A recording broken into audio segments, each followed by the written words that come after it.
Bismillahirrahmanirrahim. Assalamualaikum warahmatullahi wabarakatuh.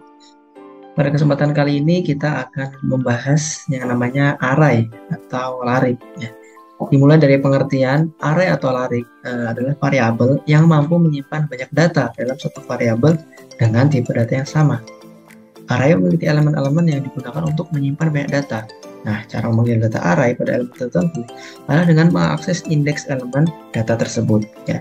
Indeks array secara default atau secara default ya, dimulai itu pasti dari 0, tidak dari yang lain. Kemudian untuk ilustrasinya adalah seperti ini. Jadi ini untuk arraynya ya, dimulai dari indeks default yang 0, 1, 2, 3 sampai nomor 7, dan ini bisa diisi dengan value yang terserah kita. Bisa kita isi angka, bisa kita isi karakter, teks, dan lain sebagainya. Kemudian untuk keunggulan array sendiri yaitu dapat menyimpan banyak data dalam suatu variabel array ya. Sembarang elemen di array dapat diaju secara langsung, dan yang terakhir adalah jika berada di suatu lokasi elemen, maka sangat mudah untuk menelusuri ke elemen-elemen tetangga, baik elemen pendahulu maupun elemen penerus, yaitu elemen sebelumnya ataupun elemen setelahnya gitu. Nah, satu kelemahan array yaitu array ini harus bertipe homogen atau hanya bisa menyimpan satu tipe data saja. Nah, kita nggak bisa nih mempunyai array di mana satu elemennya itu karakter, terus yang lainnya bilangan, dan yang lain tipe-tipe lain. Jadi kalau misalkan kita isi bilangan, maka isinya harus bilangan semua. Kemudian jika kita isi karakter, maka harus kita isi karakter semua. Dan jika teks, maka harus teks semua. Untuk lebih jelasnya, kita langsung saja ke contohnya.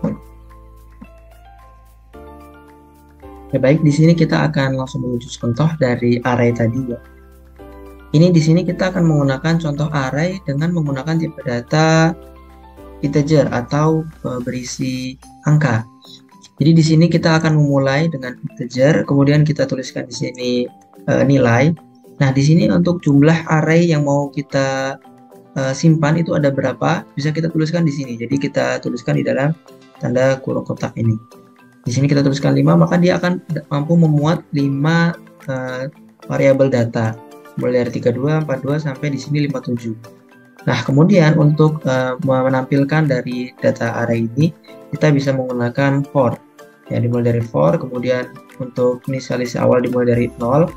Kemudian ketika i lebih kecil dan sama dengan 4, maka dia akan plus dan akan bertambah. Akan kita keluarkan nilai ke pertama. Ya, jadi karena ini dimulai dari 0, maka agar nanti munculan dimulai dari 1, kita langsung kita ketikkan di sini plus 1. Kemudian di sini kita tuliskan nilai agar nanti muncul sesuai urut dari nomor 1, 2, 3 dan sampai nomor 5. Nah, nanti akan muncul seperti ini. Nilai ke-1 dimulai dari 32, kemudian nilai keduanya ada 42, kemudian nilai ketiga 76, dan sampai nilai kelima adalah yang 57.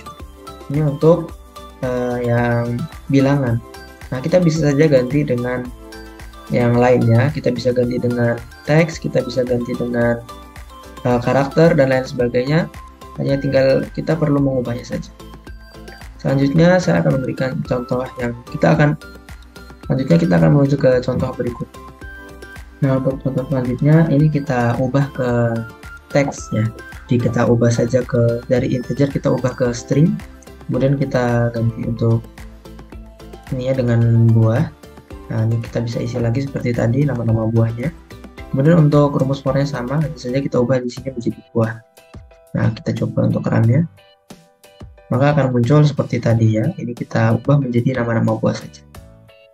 Nah, untuk contoh selanjutnya ini kita sudah kalau tadi Nah, untuk contoh selanjutnya ini kita sudah mulai berbeda. Kalau di yang contoh sebelumnya kita jumlah banyak data yang bisa dimasukkan itu sudah kita tentukan di awal. Nah, pada contoh kali ini jumlah banyak datanya kita bisa tentukan sesuai kemauan kita di saat di output atau di run. Yaitu di awal kita akan memberikan kebebasan untuk menginput berapa banyak nilai, dan nanti kemudian akan dimasukkan. Nah, nanti akan sesuai di sini berapa banyak nilai yang mau kita masukkan. Nah, kemudian untuk kita akan membuat dua for di sini. For yang pertama untuk input nilai keberapa. Jadi kita Pertama kita akan menginput nilai ke, misalkan tadi kita mau 3 atau 5, maka di sini akan muncul inputan ke nilai ke 1 berapa, nanti kita masukkan sampai ke 3 atau 5 tadi. Nah, kemudian setelah diinput semua, nanti akan keluar lagi datanya itu. Jadi nilai yang pertama itu berapa, ya dengan ini nilai, kedua, ketiga, sampai 5 gitu. Kita coba saja. Misal kita di sini akan menginput 5 nilai. Untuk nilai yang pertama, misalkan kita masukkan di sini nilai 80, kemudian nilai kedua ada 70, nilai ketiga ada 85, nilai keempat 75, dan nilai kelima 90. Nah, maka setelah kita input, maka dia akan muncul semua nilai yang kita input tadi ya, sesuai dari nilai pertama 80, 70, 85, 75, dan terakhir di 90. Nah, ini untuk contoh array berikutnya. Selanjutnya kita akan menuju ke contoh yang terakhir, yang lebih kompleks lagi.